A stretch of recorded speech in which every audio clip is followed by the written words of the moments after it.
here we are. So officially welcome to this evaluation and co-production session.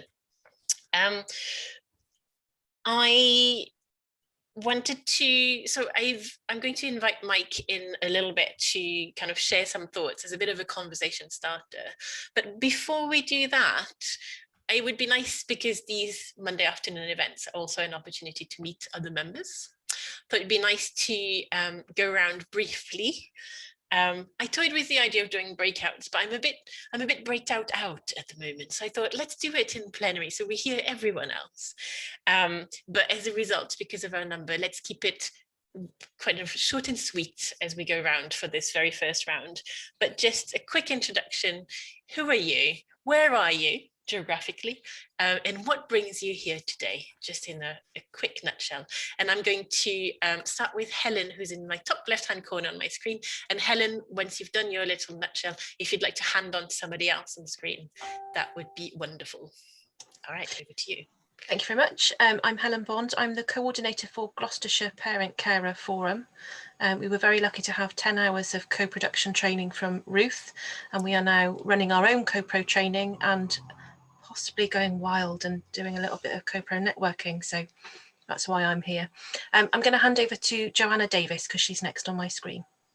Thank you. Hello, Branda, good afternoon. I'm Joanna Davis. I'm the Carers Development Officer based in the West Glamorgan region.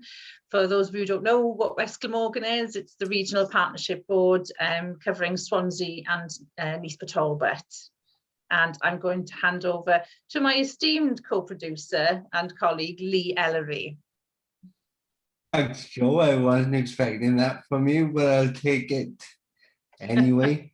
I'm Lee Ellery. I've been a co-producer for as long as I can remember now. I've been part of the network for quite a while as well. Worked alongside Mike on the interviews when we appointed Emma to her role. And I think the reason why I've come here today, because I've been working alongside Joanna recently doing evaluations of stuff. So I wanted, we doing our own process of evaluating the document at the moment. But I come to this to see if we needed to change it in the future, would it be a better way of doing it, and things like that. And I'm going to pass on to Mike. Thanks, Lee. Thanks, Lee, and hi, everyone. It's nice to see some familiar names and faces, as well as lots of people I'm meeting for the first time as well. So as Noreen said, I'm someone who's worked with the network for quite a while. I certainly don't consider myself an evaluation expert, but I definitely am interested in that space where evaluation and co-production meet. And over the last couple of years, I've been increasingly involved in exploring that space, making tools to help it easier to co-evaluate and working on small and sometimes big co-evaluation projects with different organisations. The reason I'm here today, I know in part is to sort of set the scene and get us thinking, but I'm here absolutely to learn as much as I am to offer. So I'm looking forward to the discussions as well. And I will pass to Charlotte next, please. Hello everyone, I'm Charlotte Wooders. I'm project manager for the Fostering Network. I'm based in Cardiff. For those of you who don't know of the Fostering Network, we're a UK-wide charity and we support everyone involved in the foster care sector to basically improve foster care for children, young people. We are about a year into our national programme, Fostering Communities, and that has a sort of co-production approach running through it. Where possible, we try to embed it. And we have been sort of similar to what Lee said. We've been doing our own sort of evaluation process for co-production, to try and find out how well we're co-producing. But I would just love today to find out sort of, you know, if we're on the right path and if there's a way to improve that, and just to hear from everyone really about their sort of journey and experience. Fabulous. Thanks, Charlotte. Before you pass on, just an update for people who've joined us while this is in progress. What we're doing is a quick round of introductions to meet the other members who are on the call. So just where you are, kind of geographically, but also what brings you to this evaluation conversation, just briefly, and then we'll go into some conversation points. So sorry, Charlotte, over to you. Would you like to pass on to someone else? Yeah, of course. I'll pass on to Paul. Good afternoon, everybody. My name is Paul. I'm the Service User and Carer Consultant at the Doctoral Programme in Clinical Psychology at Cardiff University. And my role is really to recruit and induct service users and carers to help develop psychologists of the future. I came along today because we covered a bit of evaluation of co-production in the course that Mike ran last year that I completed. It's something that we in the department have talked about for some time. So like most of the people, I'm here just to learn a bit more. And I nominate Jessica. Thanks, Paul. Thank you, Paul. I'm Jess Bricknell. I work for Scope. I'm impact and evaluation lead for them. So I am a bit of an evaluation enthusiast. And I'm also in the team who's trying to embed co-production more widely at Scope. So I'm a co-production champion. I'm joining from Sheffield, so an imposter from England. But yeah, we do operate in England and Wales. So that's our connection. And yeah, I'm just interested in hearing more about different evaluation approaches within co-production, thinking about what we can apply at Scope. And yeah, it's just a really interesting topic. So looking forward to discussing. I'm going to pass on to Emma. Jess. Thanks, Jess. Hi, I'm Emma Sandry. I'm based in Cardiff. Started as the Communications Development Officer for the network a few weeks ago. And since then, I've been kind of getting my head wrapped around co-production. And I'm really interested to find out what role evaluation plays and how that works. Thanks. Did you want to pass Sorry, I forgot. Oh, who have we got left now? I will pass on to Helen. Oh, Helen. Have we already had Helen? Oh, my bad. Tony. Thanks, Emma. It's a real treat for me to be here. I'm in the Midwest of the United States, Ohio, Northeast Ohio, exactly. I administer a time bank here for the last, I'm attempting to run a time bank here, and I'm here to learn. Thank you so much for all you guys doing this great work you do in Wales. This is wonderful.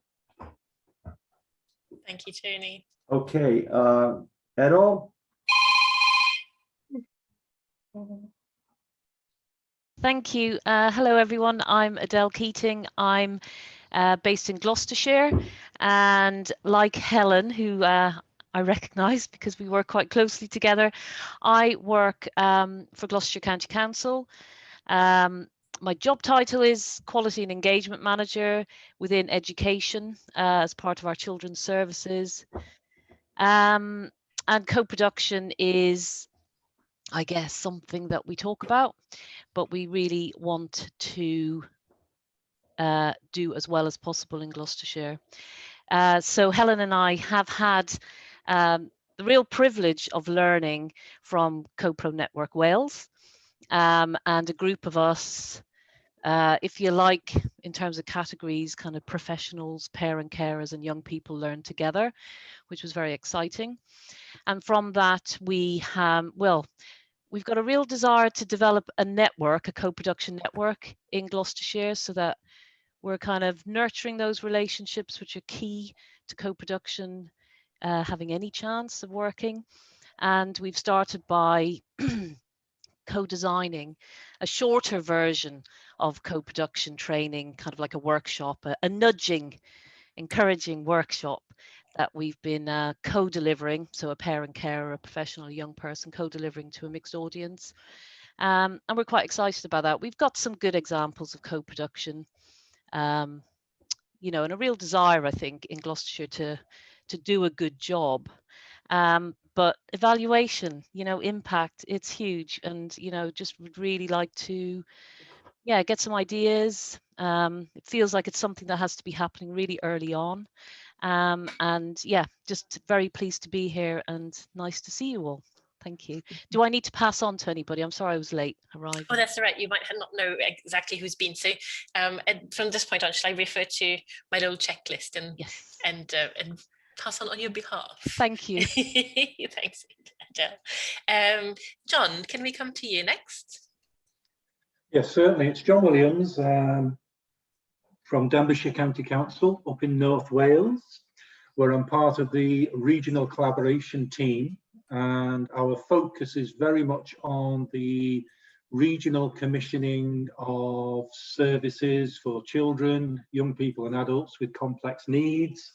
So that covers fostering, residential care, domiciliary care, care home services. And that's acting on behalf of the 6 local authorities up in North Wales and Health. And I'm always interested in evaluation from a context of understanding where we're at against where we should be to help us define a strategy to get to where we should be. Okay, may I nominate Miriam, please? Thanks, John. Oh, hang on, Miriam. Sorry, I'm from Messig, ME supporting Glamorgan, and it's very difficult, I think, to evaluate. So I want to learn more, but I also have another hat in that I work with people with learning disabilities and autism. So sometimes one person that I'm working with, she gets very annoyed because she said she has reached her potential and people are looking to evaluate what has been done with her, whereas she can't move forward. So I don't know, you know, where that fits in. Thanks, Miriam. That does fit in. We haven't heard from Lucy. Could I come to you next, please? Unmute. Hiya, I'm Lucy. I'm from our city council. Very new. I came into the team last week, into the community development team, coming from the third sector background. So a lot of co-production done on the ground with our communities. And I know that the team are really eager and keen to develop the co-production model and are really open to any learning that we obviously do today. So I'm here on behalf of Lynn Williams, trying to feed back to the managers team then later on today. So yeah, really glad to be here. Thank you. Thanks so much. Welcome. Congrats on a new job. I know, thank you. Who have we not heard from? Can I get Susie in for a quick intro? Hey all, and I'm sorry about my camera, but it's lovely to be here. So I'm from Mid Wales. I work for Impello, and we're a participatory dance organisation. And I'm here today because we just started our first co-evaluated project on Friday. So I'm here to see what we did wrong.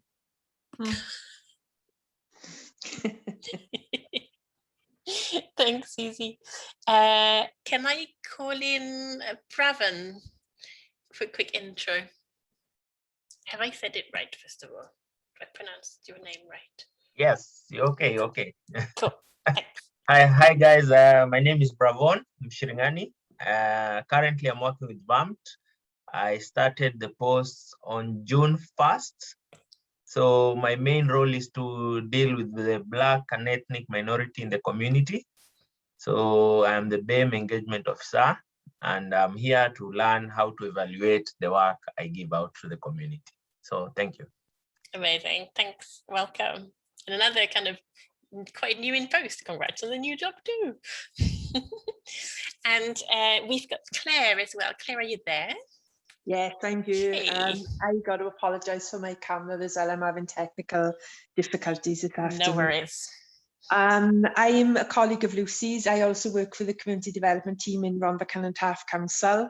I'm currently sitting near Treorchy in the Rhondda Valley in South Wales, and the sun is just about peeking through the clouds. So, as Lucy said earlier, our team, we are looking to strengthen our co-production. I think there's a lot of talk about, we think we do it, but we want to make sure that we do it well. We're also setting up neighbourhood networks with local community groups in order to define priorities, resolve issues, and work together really to make the communities more vibrant.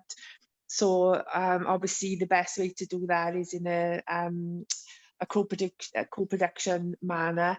And one of the things that is really key to that, we think, is to be able to evaluate the impact and see what difference that is making. So that's why I'm here today. Fantastic. Welcome and thank you so much.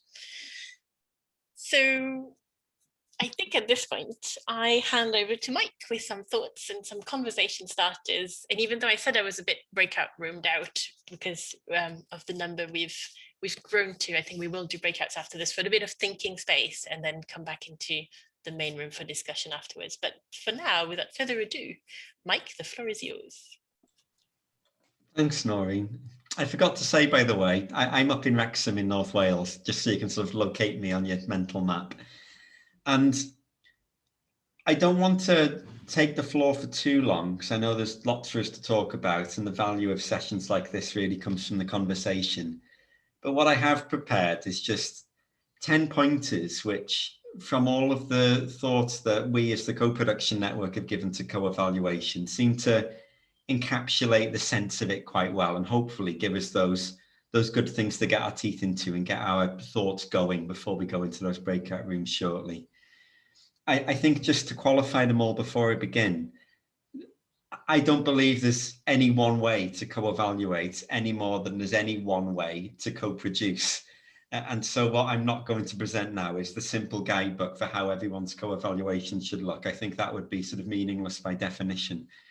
What there is, when you take the values of co-production and apply them to the thought processes that lie behind evaluation, are some themes and principles that come through, which seem to hold true no matter what you're evaluating, no matter where you're evaluating, and no matter who's involved. So that's what I'd like to share now.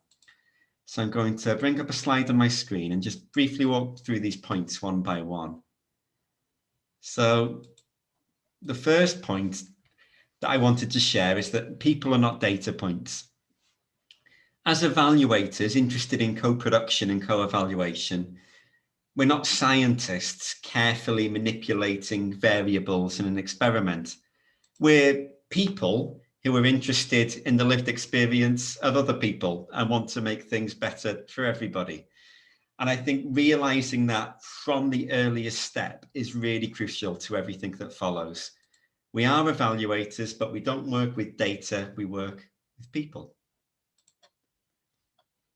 I think following closely on from that is, as co-producers of evaluation, as co-evaluators, we can, and I would argue should, positively disrupt our results.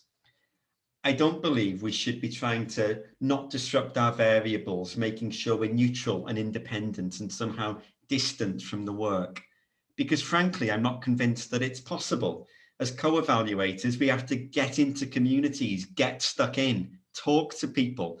And the very act of having those conversations will disrupt the results. It will interfere with things because people will feel differently as a result of the conversations they've had with us.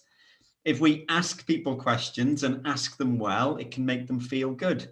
If we ignore people and fail to give them opportunities to feedback, it can make them feel bad. So we shouldn't get hung up on being neutral and independent. We should accept that we're going to disrupt our results and then do so knowingly and try and make sure our evaluations are a positive rather than a negative disruption. making people feel better, not making people feel worse. And closely connected again is my third point, then that for me, you cannot separate the evaluation from the service in a meaningful way. The work that we do, working with communities, interested in people, means that we should see asking people questions, giving people the opportunity to feedback, having conversations, entering into dialogue is all not just a critical part of the evaluation, but a fundamental part of the service. Giving people a chance to inform and control how the service will evolve, that's part of what we do. And so we should think of the evaluation not as the thing you do at the end if you have time, not as the thing you do to give to the funder to get the next round of cash in, but as part of the way we go about building and strengthening our communities, delivering our services. And it's because we can't separate it from the service that we should disrupt the results. And all of that motivation comes from the fact that we work with people, not with data. The fourth point here brings us to the places when co-evaluation can reap the greatest results. I think firstly, we can say we should co-produce when environments are complex. So as with any co-production, when we're working not with simple environments, not with complicated environments, but with complex environments, where networks are highly interconnected, where it's very relationship dependent, and the future is fundamentally unknowable, then co-evaluation is really essential, because we can't know all the answers when we begin. We can't even know necessarily what the right questions are to ask. When we're going into a situation which is complex, we need to do things together and share that responsibility in order to ensure that we're asking the right questions of the right people in the right way at the right time. So co-evaluation is the only solution when we work in complexity, much in the same way that co-production is the only solution when we work in complexity. Secondly, we should co-produce and co-evaluate when we want to improve things, not just prove things. So if our motivations for evaluating are to prove that we've done what we said we'd do, for a funder, for a local authority, for a government, for whoever else, then are we truly having an equal power sharing relationship with our community? Or are we simply taking things from them to give to somebody else? If what we're really focused on is making things better, improving things, enhancing what we do to change people's lives for the better in the future, then there is scope for real co-evaluation, not only listening, but doing something with what we hear and giving back. So when we're interested in improving over and above proving, then co-evaluation can really offer something. And a subtle but important point after that is I think we should co-produce and co-evaluate when it will make people feel good. This goes back to that earlier point that we should be positive disruptors of our results as co-evaluators. If we know that co-evaluation will make people happier than any other form of evaluation, then for me, that is reason enough to co-evaluate. So where we can see that that sharing of power and responsibility, that doing things together, that working in a more participatory way will make people feel good, will have positive outcomes for everyone involved, that's the reason to do it over and above anything else. Do it when it'll make people feel good. And don't do it when it will make people feel bad. It's as true for evaluation as anything else that co-production under duress is not co-production. So the invitation to co-evaluate is critical, but we should never force people to co-evaluate. That's a contradiction in terms. The seventh point on the list is that for me, co-production and co-evaluation should be the rule, not the exception. So what I mean by this is that we shouldn't evaluate just using our normal forms most of the time and say, where is there an opportunity for us to do co-evaluation for a change? We should assume that co-evaluation is the right thing to do for all the reasons on the slide, and then look for good reason why in certain cases, a simple form or a different approach might be beneficial. If we make co-evaluation the rule, not the exception, there will never be a missed opportunity to add value through co-evaluation. If co-evaluation is the exception, not the rule, then there will always be an opportunity, a missed opportunity for co-evaluation. And the final few points I want to share are some of those rules of thumb which I find helpful when it comes to actually doing the co-evaluation. The first one for me is to be flexible, because lack of certainty is not the same as lack of a plan. I know from experience, especially when we're going through a funding process or a tendering process, that there can be a pressure to state everything that you're going to do with forensic accuracy before you begin. Our evaluation will look like this. We'll ask these questions. We'll use these intended outcomes with these assessment measures, and we will produce this kind of report by this date. Now, if we want to co-evaluate, we have to let go of that, because we don't know what we're going to ask. We don't know who we're going to ask it to. We don't know how we're going to ask it. We don't know what it's going to tell us, and we don't know what we're going to do with that information before we start. But that's not to say that we put into our tender or our proposal or our application, we don't know how we're going to evaluate. Because what we do know is that it will be true to the values of co-production, that it will involve certain principles akin to those that we're sharing on this slide, that it will take place across a certain time frame with the opportunity to engage offered to a certain part of our community. And through that process, we know it will deliver value for everybody. So the lack of certainty is not lack of a plan. Because we can be certain of our values, certain of our approach, but open about the fact that it will have unknown twists and turns the way that any co-production does. I think we also have to be creative, because high quality evidence doesn't mean low quality experience. Again, I think sometimes in the interests of a high standard of evidence, of robust data, we can feel the need to strip any fun or joy out of a process. Can you sign this rigorous ethics consent form? Can you go through this 50-question survey? You need to do that independently, almost in exam conditions. Everything has to be in very dry, clear fonts and presentations. And because we're trying to be academically rigorous about it, we forget that it can also be fun and creative and interesting. There is always a way to make things engaging for people, to make things relevant for people, to make things appropriate for people. There are so many well-researched, robust research methods out there that we will always be able to find the right suite of data collection and evaluation tools to meet the specific needs of our community. But then we have to be creative to look at how we can apply them in a way which will make them feel warm and engaging and beneficial and preferable for all. Even a simple evaluation form can be delivered in a way which is very unco-productive, shoved under someone's nose for a pen and say, you need to fill that in or I won't get my funding. Or it can be a conversation enjoyed over a cup of tea with a cake, which has been designed nicely, which you talk through and use as an excuse to have a good half-an-hour chat. So creativity can turn any evaluation into a co-evaluation.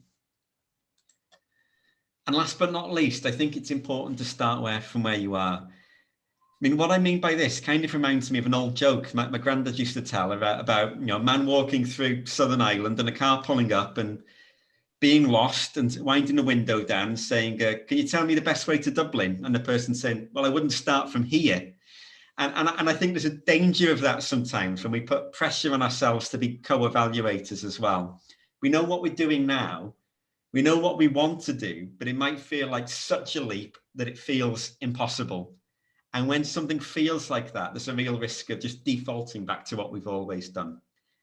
I don't think it's important that everyone co-evaluates overnight from where they are now. If we know the direction of travel, if we know the simple things we can do to make our evaluations a little bit better next time than they were last time, then that's the important thing. As long as we're always moving, then that's what matters. And I think something I say a lot as a bit of a mantra to myself is that it's more useful to think of co-production as a journey than it is to think of it as a destination. And if we think of co-evaluation in that way and make sure we're always moving towards better and better practice, then we stand to gain as much as we can, as quickly as we can. If we say, well, we won't do it till we can do it properly, then we'll probably never start, because I'm not convinced proper co-evaluation even means anything. This is a fuzzy and rich and nebulous subject. I'm not sure I want to say much more than that at this point. Hopefully that's got people's creative juices flowing, and hopefully that sets us up for a good conversation that's going to follow. Mike, thank you very much. It's a pleasure. So lots of seeds to plant in your brains in terms of all the different aspects of thinking about evaluation in this context of co-production. What I'd like to propose that we do is we take a little bit of time to think about what we've just heard and what we kind of know more generally in terms of our experience of evaluation in these contexts, and go and have little chats in breakout groups of 4. Mike, are you happy to be in a group? Shall I include you? Yeah, cool. I thought so. That's how I set you up. And let's take 15 minutes.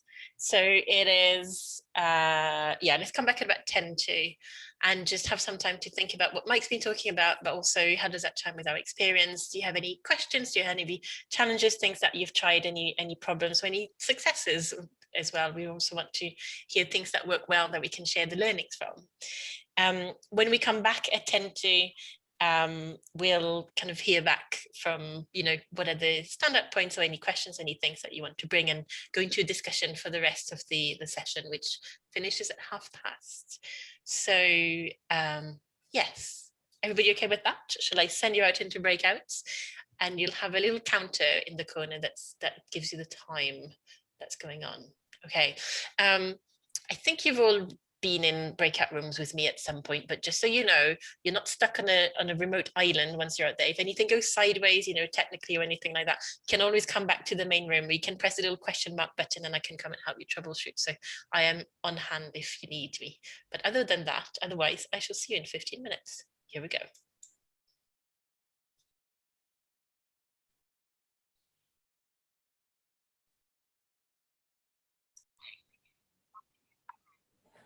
Yeah, so I hope you've had fruitful conversations in your breakout rooms.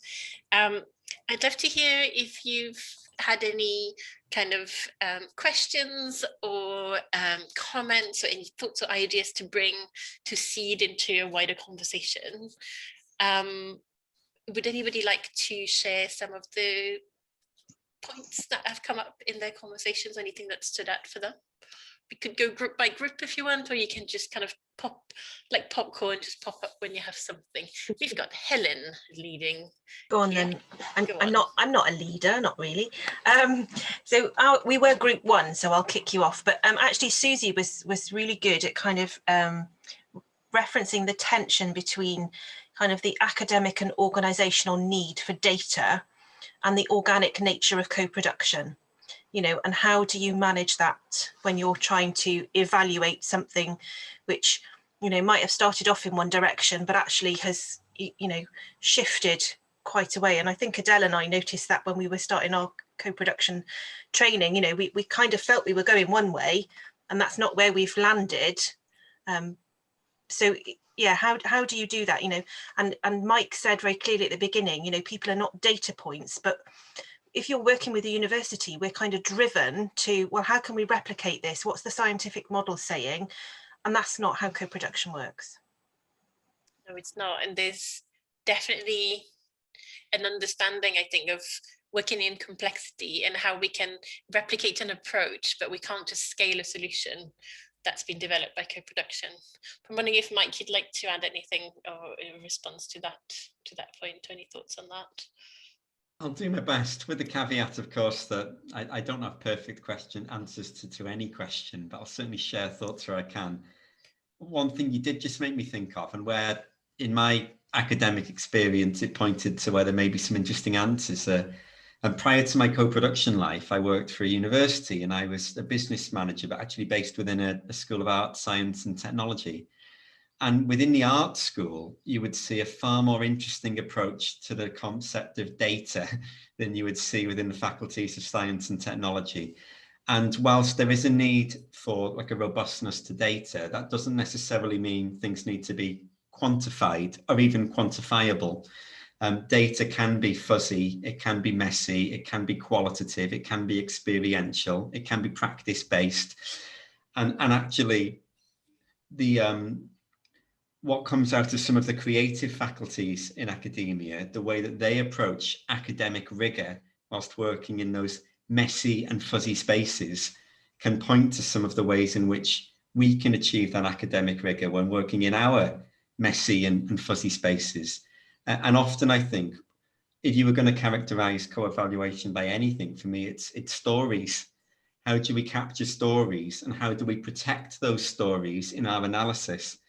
If you go to a Mark Rothko exhibition, you don't quantify it down to there's 3 blue paintings and 2 red ones, and one's this big and one's that big.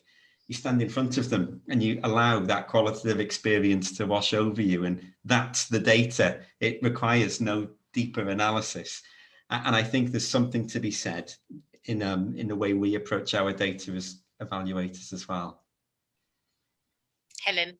Can I just come back on that very briefly? So Susie was talking about the way that they gather their data, you know, and it's not quantitative data, it's very qualitative. I hope I'm quoting you correctly, Susie, so do step in and tell me if I'm wrong. But, you know, talking about gathering written data and filmed data and interview, and I remember very early in our co-pro journey within Gloucestershire, there was some work going on in Oxford where they were talking about using story and narrative and kind of trying to pick themes and principles from that. So, you know, the more creative that you can be in your evaluation, potentially the more benefit there is. And there are many robust, well understood, universally applied storytelling-based evaluation methods. Most significant change, to name but one, but many which increasingly are seen as, you know, having that academic rigor whilst not devaluing the contribution of each individual. Thanks, it's an excellent start. Would anybody else like to offer any thoughts or comments, anything that's come up for you in your conversations?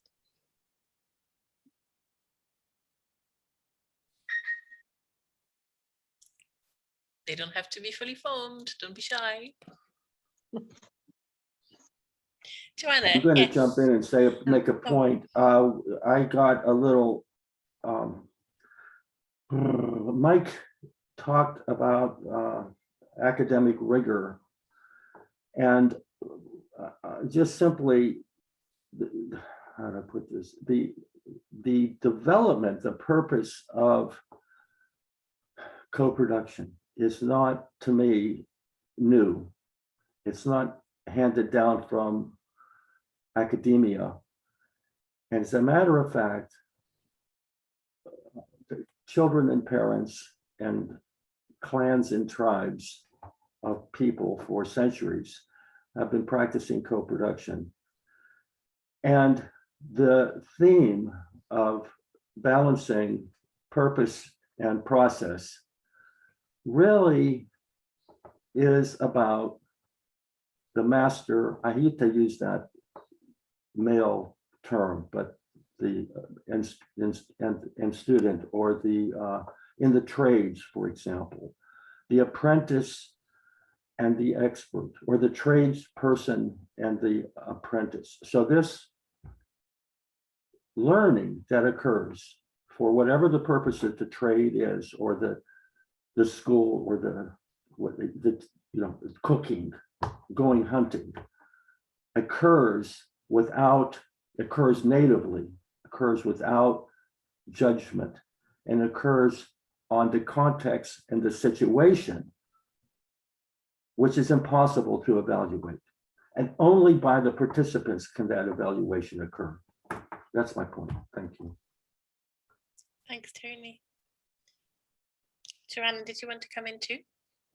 I'm going to have to go very shortly, so very, very quickly. I just shared with Mike and Tony about where me and Lee are at, really, with our co-production evaluation. And sort of, we've talked a little bit about how at this point we're probably in a bit of an uncomfortable space, because we've had lots of conversations with people, but in some respects it's leaving us with more questions than answers, maybe. And knowing, because we're not used to this space, it's sort of not sure what direction of travel, to echo what Helen was saying. But I don't know if, Lee, you'd agree with me there. It's sort of, we're in a bit of a what do we do now, and what do we do with what people have said, and, you know, those kind of questions. So it's shifting sands, I think, is probably the best way to describe where we're at with this. But But yeah, uncomfortable at points, I suppose. Yeah. Is that right, Lee? Have I been very diplomatic? Very diplomatic, considering the process is still going on. We haven't even finished it. We haven't even finished the evaluation yet. We haven't even started writing the report yet. But some of the interviews that we've carried out, like, we don't know where to start even before we've even finished. And I was only doing one on Friday. Friday, I was talking to Joe about it in the chat privately, and I feel after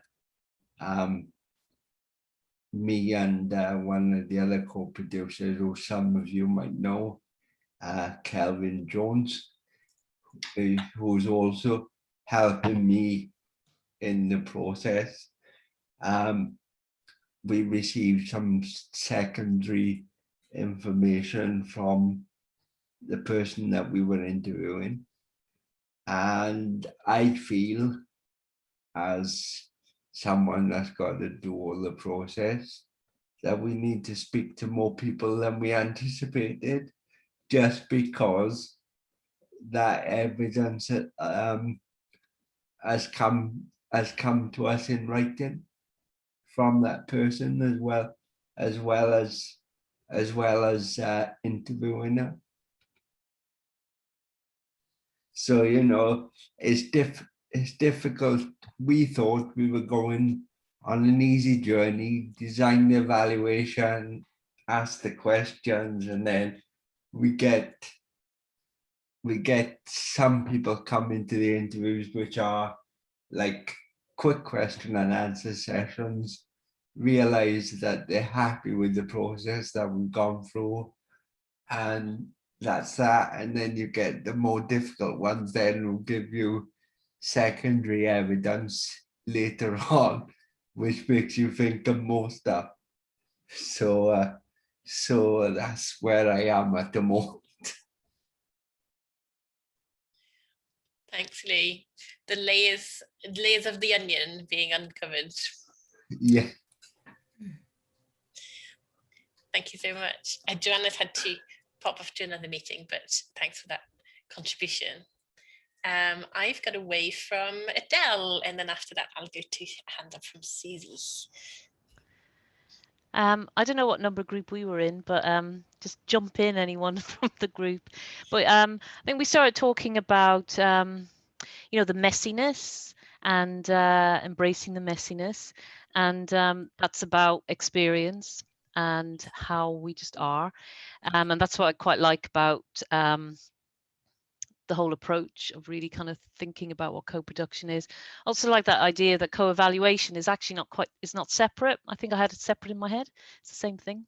This is what I'm kind of linking. But I think in our group we started talking about just the importance of relationships, and you know, the starting point is about relationships, and I think some of the challenges, certainly from the kind of us and them of, say, the local authority, the council, the commissioner, and the citizens, is that, yeah, we don't have the relationships. We're not putting the time and the kind of nurture and care into relationships, but rather we kind of tap people on the shoulder and say, oh, you know, got a real priority here, great piece of work, get involved, co-produce, work together, and then kind of do it, and then you kind of drop them and move on.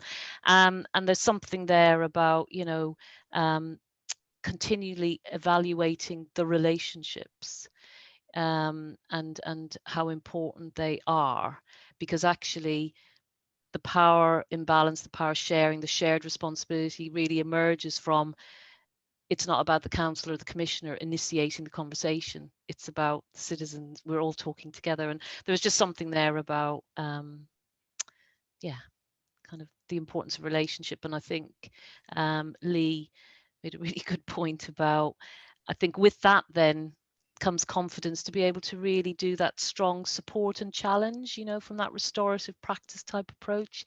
And I think, Lee, you were talking about just kind of in a way challenging a member of the Welsh Parliament about, you know, kind of report writing and timescales, and yeah, and that's healthy. It's healthy to kind of be able to challenge and say, you know,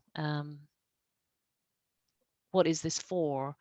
Whose kind of agenda is this? You know, what does this mean? You know, the kind of reciprocity that may not exist through lack of understanding. So sorry, I've kind of rabbited on a bit, but I don't know whether, I think I was in a group with Claire and Jessica and Lee. If you wanted to add. I heard something in what you just said about how co-evaluation isn't just about measuring what we've done, but also how we've done it. And you were saying about constantly checking the quality of those relationships. And I think those two need to go hand in hand, don't they?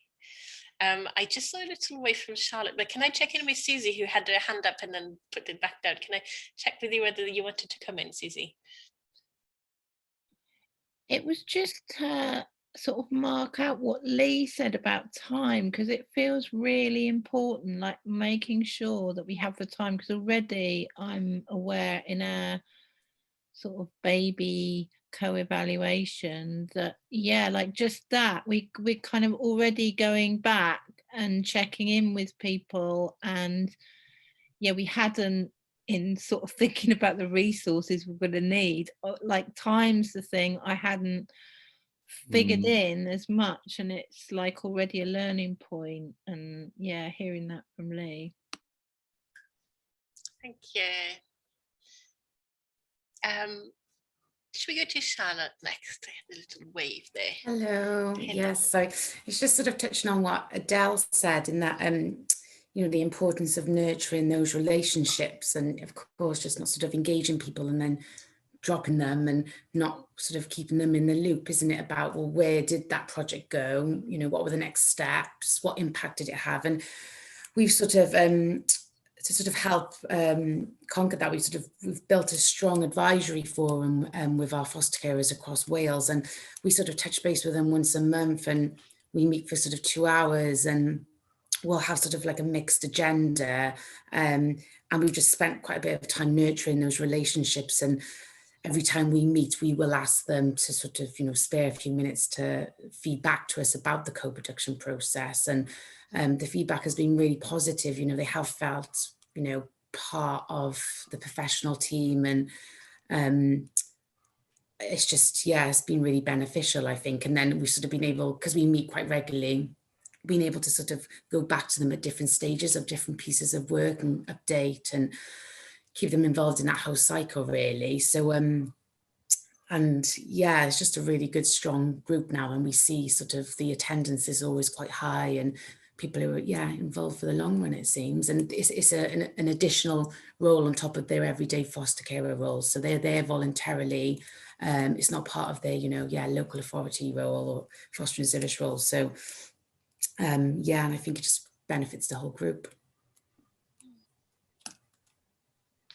Thanks, Charlotte.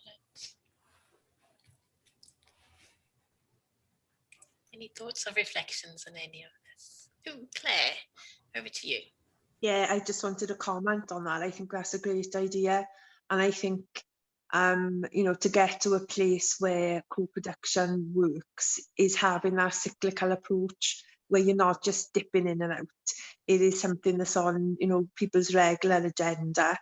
And I think a good measurement really of the success of good co-production is having good involvement from other people. So if you're getting people who are regularly attending these groups, firstly, well done. That's, you know, that's really good. But I think that is something you know, that shows that it is working, that you are engaging with people, and if they continue to be engaged, then you must be doing something right. So I think that's a good sort of thought point. Certainly something I'll take away from this today. So thank you for that. Thanks so much. That's good to hear. I've also got my little cogs turning in my brain about this, and wondering about if I can go down that rabbit hole for a minute. Charlotte, how did you pull your advisory group together? Did you recruit, or did you try and, you know, in terms of representation, how did you balance it? How many people are in that, you know, how did you do it in practice? Yeah, of course. So it's been operated now for a couple of years, and it's foster carers from across Wales. And we've sort of just had like a steadily recruitment over the last couple of years. And we sort of recruit them as ambassadors, as advisory role, really. And we've got a good sort of, because we're a membership organisation, we have contact with sort of a lot of foster carers across Wales. So in terms of marketing the role, it was quite easy to get out there, really. And the group, so it's interesting because we have almost like different levels of engagement across the whole forum. So for example, we have approximately 40 foster carers who are part of the forum, but we probably have about 15 to 18 that are sort of our core group that will be there every month, every forum meeting, and they'll really get stuck into lots of different pieces of work. Whether that be internal pieces of work. So if we're revising a current sort of training course, we will take the aims and objectives to them and, you know, ask for their opinions on it and get them to look at the course content. Or it might be that we're developing, you know, a young people's magazine, and we'll ask for them to be involved in that and their young people. Or additionally, we will have external organisations come in and meet with the group to consult with them as well. So they are sort of our key informers. And so that's sort of like the 15 to 18 people that we see on a regular basis. And then outside of those meetings, you know, we might send them sort of emails of opportunities to get involved with, you know, other bits and pieces, really. And then we sort of have the next level of the forum who probably don't come along so often, but they still are involved in a forum and are kept updated with emails and will engage with us via email and other ways like that, really. Yeah, so that's sort of a bit of a background, really. Thank you, that's really helpful. It's good to know. Any other thoughts or comments or anything else? I don't know if you can hear the big goods train going past in my background. If there's some rumbling in your ears, it's my train. Yes, Charlotte. Sorry, I just thought of one other thing as well. I think what's made it work so well over the last couple of years as well, and why we've had such a high retainment of foster carers and the same members coming back, and they built like a strong sort of peer group between them now. You know, they didn't know each other beforehand because they're based all across Wales, but we sort of ensure that we're not always taken from them in terms of what are your views, what are your thoughts, you tell us about this, you know, what are your opinions, so that they almost got service user fatigue. We really sort of ensure that it's sort of a two-way balance in that we provide information and advice for them, learning and development opportunities. So I think the role and their involvement in the forum is really balanced in that way, that they don't feel as though we're just constantly asking for their opinion and their views and their experiences from lots of different people and lots of speakers, lots of different organisations, and then that's it, and never going back to them with sort of the full cycle of the project and the impact.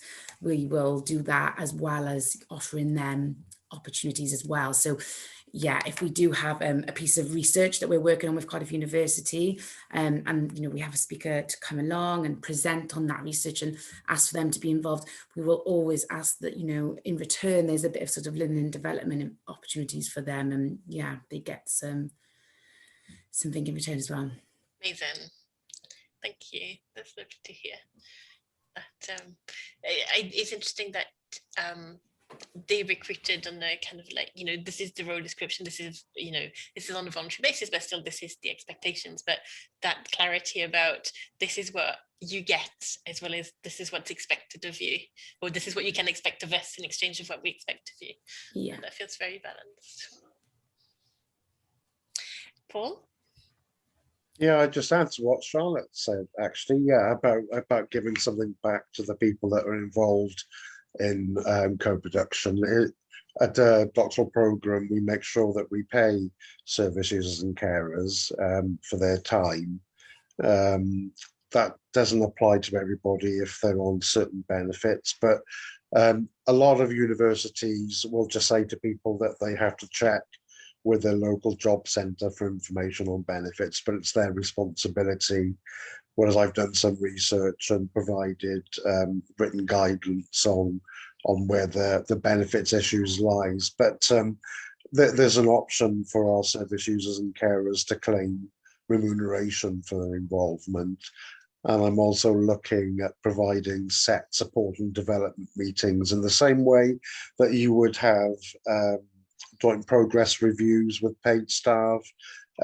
These are less formal maybe than those, but they're designed to look at ways of developing the service users and carers if they want to be. So it's provided with the option, and also touching on what Charlotte said about linking up with training and development opportunities for them as well. So branching out. So it's not just what they can do for us, but it's what we can do for them as well. Fantastic. That's really lovely to hear. I like that idea of doing kind of support development meetings. We would have regular reviews with staff and check their training needs and things, and actually treating people in the same way, because they're also making, you know, as valuable a contribution. It's really nice. Yeah. I love that you've got a very clear policy in terms of paying people and the rates of pay and what happens, you know, the hourly rates for different kind of types of roles, isn't there? And I know you've been, as an organization, you've been working on that for many years to make that clear and make the, you know, put that in place. Yes. Yeah. I just wanted to add in that in some places where that work hasn't, you know, maybe might be in early stages or is part of a longer term development, there's an additional, I was going to say an alternative, but there's something else that might be helpful, which is that the Tempo time credits program has got Welsh Government funding and is available to any organisation across Wales. Apologies for English colleagues who are on this call, it is Welsh counties.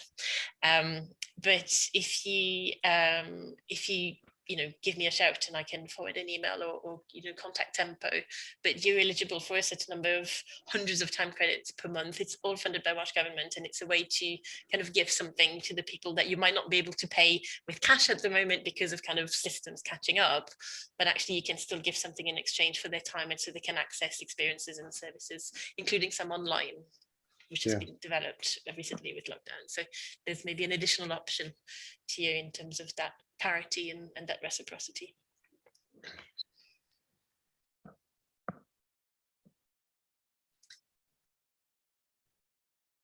Any other thoughts or comments? Anything that's in your mind at the moment?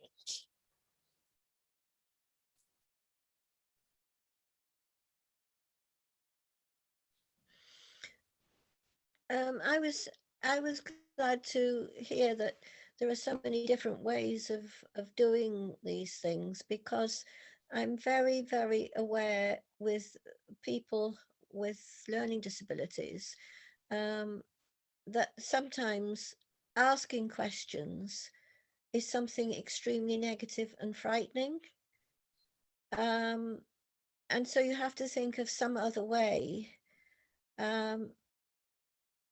Because for instance, one person is just terrified of questions and terrified of anybody who might wear a professional hat speaking and trying to find out, because she reads other things by that. So for example, with her, it's not productive at all. It's extremely negative.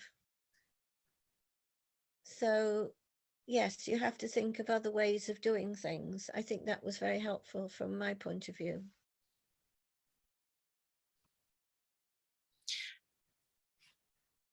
Thinking back on past projects that we've done, in some of what I tend to think of as traditional evaluation, where, you know, you have an external evaluator who comes in and you know, in the worst cases with a clipboard and kind of asking questions of people and, you know, extracting that information of people to go away and write a report, and they may not understand the organization as well as maybe they could or should, and so on. You know, I'm painting with a broad brush here and kind of like the caricature of the worst kind of external evaluator, although these things do happen sometimes. But at the other end of the spectrum, you know, if we're clear about what we're trying to find out, and actually that it's all based on relationships, then in a way anybody could ask these questions. It doesn't have to be the person with the clipboard, and it's about who's got the trust and who's got the relationship already to have these conversations. And actually the conversations, like Miriam was just saying, can be more rich and more fruitful because that relationship is there and we can find out more. Paul? Yeah, I just add to that for Miriam's benefit that at the doctoral program, there's a requirement for trainee psychologists to get feedback from their clients on how they've handled the therapeutic relationship. And we have a model of working where it's for people with learning disabilities, for example, that the format of the questionnaires are far more friendlier than it would be for somebody else, for example, for different populations. So it might be worth Miriam getting in touch with somebody around that area that could offer help on that. And you are right, it's the trusted relationship that can advocate the survey to get the information that's needed. It's how it's done as well, it's how it's presented. Yeah, absolutely. I know several people who would just had forms through the post and were asked to fill them in and send them back, and their comments were, well, what's it got to do with me? You know, a lot of the questions were, as far as they were concerned, not relevant and not understandable, so they were just sticking anything down because it didn't have any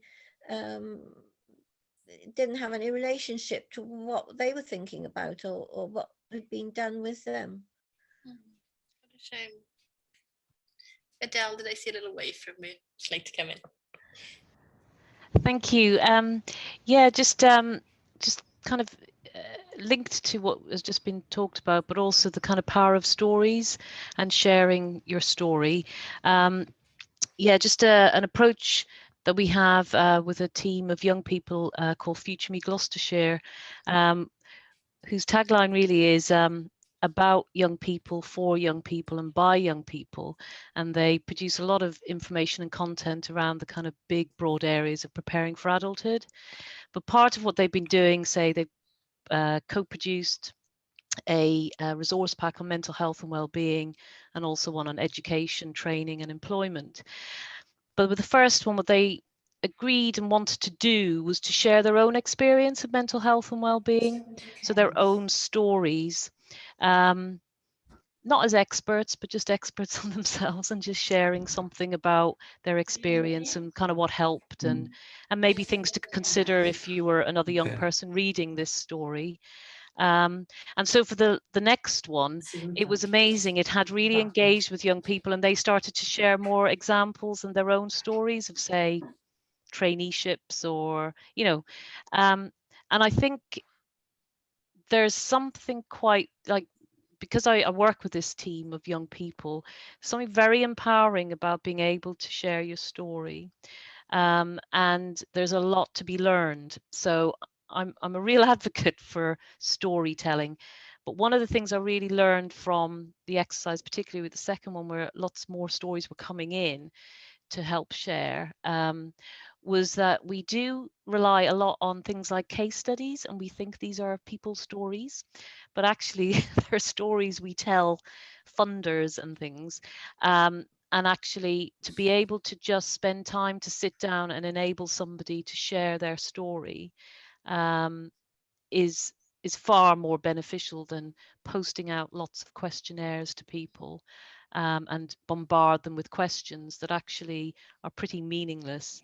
But to take the time to listen and to maybe help somebody transcribe their experience, so much more can be learned. So yeah, that's just our experience, and I'm kind of think it's been a really powerful kind of approach to young people's sharing, learning from each other through sharing their own authentic experience. Yeah, absolutely. And there's a power in kind of making sense of our stories together, isn't there? It doesn't have to be we give our stories to somebody else to make sense of, but how do we process that change together? Right, I have all sorts of waves. I've got Susie, then Jess, then Lee, then Miriam, and we have 6 minutes. So go, Susie.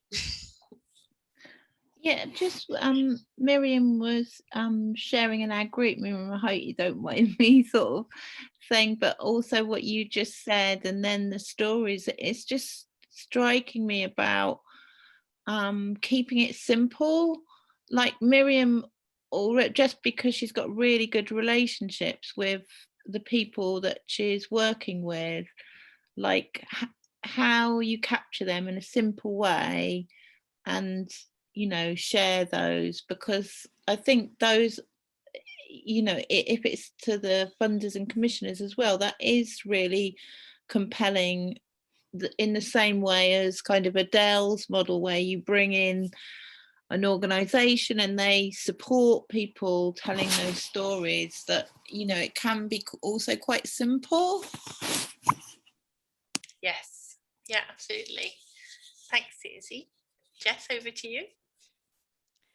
I think this is kind of linked. I was going to comment on one of Mike's points about not trying to be objective, which I think is really important, and something as a researcher that I've come to sort of unlearn, because it's littered throughout research. It was found that, or the data showed that, and it's all very like passive voice. But actually embracing that, who is involved in finding out this information, where are they coming from, who's asking the questions, why are they asking the questions, and who's made sense of the information, and really shining a light on that in the process of evaluating. And also when you're sort of drawing together your results, it shows so much more, you learn so much more. And yeah, I won't go on about it, but I just wanted to highlight that, and I really liked that point by Mike. Awesome. Thanks, Jess. Lee, it's over to you. Yeah, a few things for me, Noreen, if I may. I know we're rushing on time, but I'll try and be quick. First thing is what Adele just brought up about people's stories.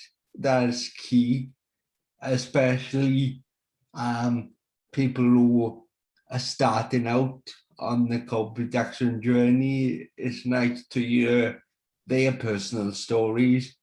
I know I've given plenty of interviews for West Glamorgan co-production group as their interim chair. I've written articles, I've told the story of the group. So there's things like that you could do. And then the other thing that comes to my mind is like, so it's like I was saying yesterday, I was giving an interview to someone yesterday, an online talk show. And I was saying in there that if say a group of us got together and we co-produce something, and then somebody in the same group wasn't involved, but then towards the end realized that this report had been co-produced, but their point wasn't in there. The point that I was trying to get across yesterday was if you're not there in the beginning, you can't expect everything that you wanted to be included in the report. You have to co-produce from the start, not the middle and not the end. If you're not there in the beginning, then what's the point? Good point. What's the point in mourning at the end when your point, when you couldn't be bothered then to turn up when you first were invited? Good point and well made. Thanks, Lee. And I think the final word rests with Miriam. Yeah, about stories. Something that happened many years ago. There was a man with learning disabilities, and we knew little bits about his life. And a psychologist came in, and I said to the psychologist, he has got depth of story there. And he took time to sit down with him little by little, week after week. And he produced, the psychologist produced a small book about his life. And that was so telling. And it was called A Day at the Seaside, because that man was told, some people came into his home and they said, oh, we're taking you for a day at the seaside. And they, so he left with them and he turned up at a care home. Oh my God. He never went to the seaside. They just told him he was going to the seaside, and he never saw his parents again. And he was put into a care home. And he had held this in his heart all those years. And eventually the psychologist wrote this book, and he was so thrilled with the book.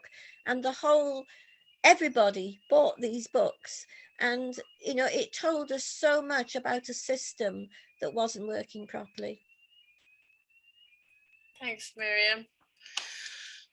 I can't think of a better place to leave this. I don't think anyone can say can top this right now. Thank you so much, everyone, for being part of this conversation this afternoon and this space for thinking and discussing. As usual, the recording will be circulated. I'm going to press stop on recording right now, actually. Here we go.